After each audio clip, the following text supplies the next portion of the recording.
पदाधिकारी से तंग आकर आंगनवाड़ी सेविका ने लगा दी जान की बाजी। वीडियो हुआ वायरल। महिला पर्यवेक्षिका व बाल विकास परियोजना पदाधिकारी आंगनवाड़ी सेविका की करती थी मानसिक व आर्थिक शोषण। वायरल वीडियो से निदेशालय में मचा हड़कंप। जी नमस्कार, मैं सविता कुमारी यादव। आप भारतवर्ष की तमाम आंगनवाड़ी सेविका सहायिका बहनों का आपका अपना यूट्यूब चैनल सविता कुमारी यादव में हार्दिक स्वागत करती हूँ, नंदन करती हूँ, अभिनंदन करती हूँ।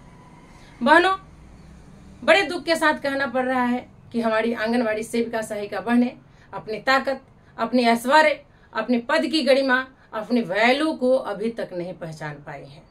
अगर पहचान पाती तो आज हमारे ही बीच से हमारी आंगनवाड़ी सेविका बहन मौत को गले लगाने की बात नहीं करती, पंखे से लटकने की बात नहीं करती, जान गंवाने की बात नहीं करती। उनका ये रोता बिलखता हुआ वीडियो बड़ी ही तेजी से सोशल मीडिया पर वायरल हो रहा है, जिसे देखकर आप भी अपने आंसू नहीं रोक पाएंगे। आखिर ऐसी नौबत क्यों आई? आगे बढ़ेंगे इससे पहले मैं आपको दिखाती हूँ इस वायरल वीडियो की कुछ झलकियां, जिसमें आंगनवाड़ी सेविका किस तरह से रो रो कर अपना दर्द बयां कर रही है कि पोषाहार की राशि उगाही में सीडीपीओ किस तरह से और सुपरवाइजर किस तरह से उनको मानसिक व आर्थिक टॉर्चर की है, जो वो मौत को गले लगाने पर मजबूर हो गई, वो नौकरी न करने की भी बात कह डाली। तो आइए डालते हैं एक नजर वायरल वीडियो पे।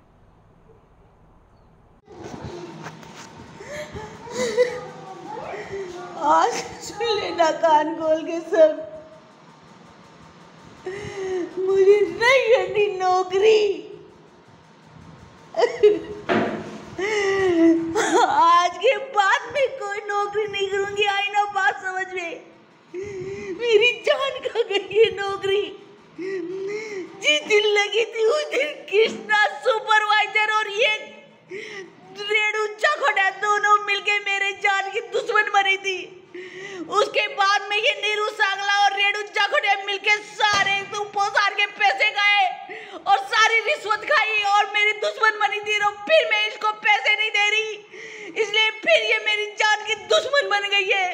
नहीं जीना मुझे। अभी इस आंगनवाड़ी केंद्र में फांसी का फंदा लगाऊंगी इस पंखे के ऊपर, इस पंखे के लटक के। अभी महिला बाल विकास विभाग है ना, ये महिलाओं के साथ अत्याचार अन्याय विभाग है ना, इसका पता चल जाएगा। अभी कल का पेपर उठा के देख लेना और उसका स्टेटस खूब अच्छी तरीके से लगा लेना कि महिलाओं के साथ क्या होता है इसके अंदर। बहनों, तो आपने वायरल वीडियो देखा। उस वायरल वीडियो में किस तरह से आंगनवाड़ी सेविका रो रो कर अपना दर्द बयां कर रही है। आंगनवाड़ी में नौकरी नहीं करने की बात कहती है, पंखे से लटक जाने की बात कहती है, मौत को गले से लगाने की बात कहती है। यही नहीं, कल के डेट में मोबाइल पर स्टेटस लगाने व पेपर पढ़ने की भी बात कहती है। हालांकि वो बहन अब इस दुनिया में है या नहीं है, हम उसका पुष्टि नहीं करते हैं। हम भगवान से प्रार्थना करते हैं कि वो इस दुनिया में रहे, ताकि उनका बाल बच्चा बिन माँ का बच्चा न कहा जाए और उनकी परवरिश अच्छे से सही ढंग से हो सके। अब हम ये कहना चाहते हैं कि आखिर ये नौबत क्यों आई। आपकी हमारी आईसीडीएस विभाग में आंगनवाड़ी सेविका सहायिका के पद पे बहाली होती है 6 सेवाओं के लिए, लेकिन इसमें सिर्फ एक ही सेवा को प्रमुख क्यों माना जाता है, और वो सेवा है पूरक पोषाहार। आखिर सभी पदाधिकारियों का पोषाहार पे ही नजरें टिकी हुई क्यों रहती है? ये लाखों रुपया का महीना कमाकर उनका पेट नहीं भरता, उनका परिवार नहीं पलता। जो आंगनवाड़ी में पोषाहार की राशि जो गरीब जनता बच्चों के लिए मिलती है, उस पे निगाहें टिकी रहती है और उसके लिए आंगनवाड़ी सेविका को टॉर्चर किया जाता है, जिसके कारण आंगनवाड़ी सेविका मौत को गले लगाने को मजबूर हो जाती है। मैं आप लोगों से पूछना चाहती हूँ कि आखिर इन पदाधिकारियों की इतनी हिम्मत, इतनी मनोबल कौन बढ़ाता है? कहां से बढ़ता है? कैसे बढ़ता है? आइए हम आपको बताते हैं। इन पदाधिकारियों की हिम्मत, मनोबल को हम और आप बढ़ाते हैं, क्योंकि अपनी निजी स्वार्थ हेतु जातिवाद में बंटकर ईर्ष्या बस हम लोग 2 गुटों में बंट जाते हैं। जिसका पूरा पूरा फायदा बाल विकास परियोजना पदाधिकारी और महिला पर्यवेक्षिका उठाती है। ये लोग दूसरे जिले से तीसरे जिले, दूसरे प्रखंड से तीसरे प्रखंड जाती हैं, आती हैं और हमारे ही बीच से हमारे ही सहयोगी को बिचौलिया के रूप में, मेहीलाल के रूप में चुन लेती हैं। और ये मेहीलाल हम तमाम आंगनवाड़ी सेविका सहायिका के भाई बंधु न होकर के ये सीडीपीओ का दलाल बन जाते हैं। उनकी काली कमाई में अपनी सहभागिता निभाते हैं। और निभाए क्यों ना?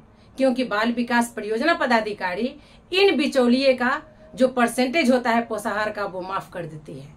चाहे ये बिचौलिया का आंगनवाड़ी केंद्र चले ना चले, पोषाहार वितरण हो ना हो, कोई फर्क नहीं पड़ता है, क्योंकि पदाधिकारी की काली कमाई तो इन बिचौलिए के माध्यम से ही हो रहा है। और बिचौलिया कभी किसी का न हुआ है न होगा। एक कहावत है, अपना काम बनता जहन्नुम में जाए जनता। उनका तो माफ हो गया, उनका काम है इधर का बात उधर, उधर का बात उधर करना, गलतफहमियां पैदा करना, दुष्प्रचार करना।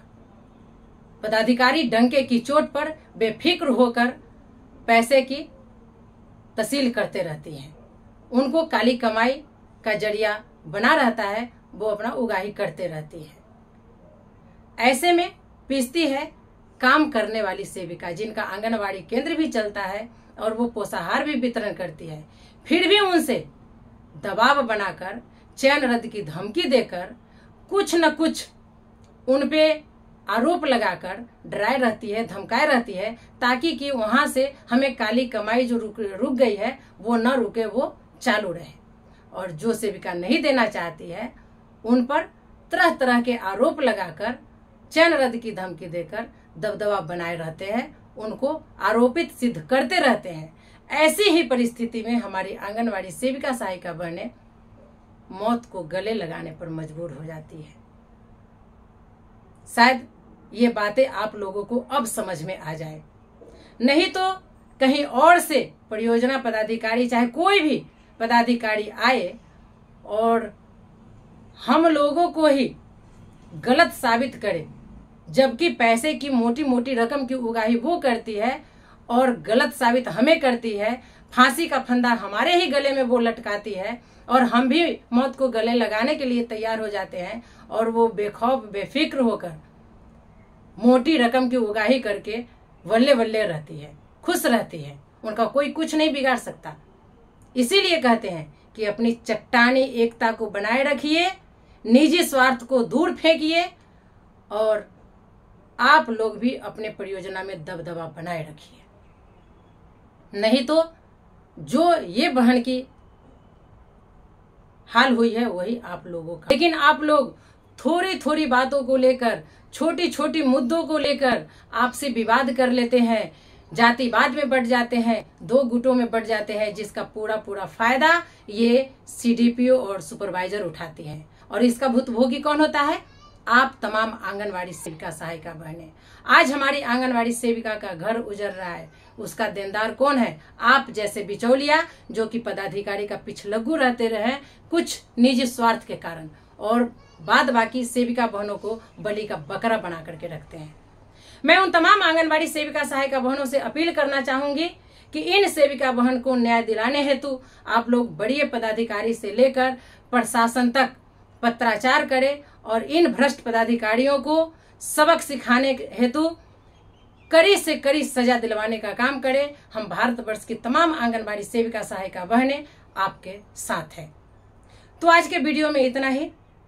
कम बोलना, ज्यादा समझना।